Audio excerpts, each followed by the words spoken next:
So Israel, okay, go ahead, please. You were asking what?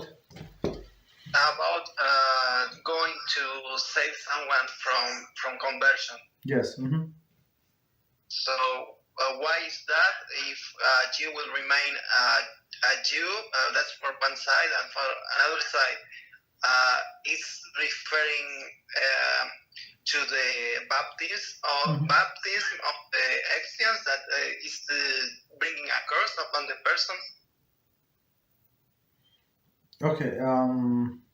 So there are actually two questions. So first, let's start from one. Yeah. On one hand, you're right 100%.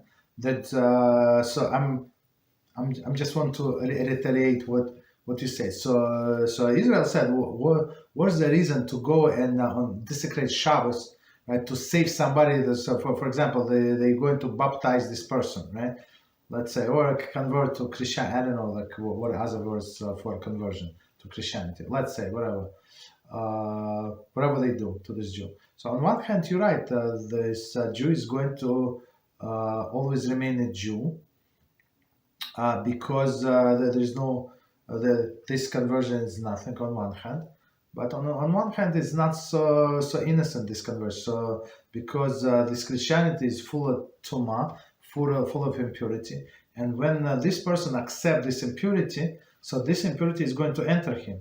So for like in some sense, when the person crosses this line of conversion, so he's going to get all this impurity from Christianity.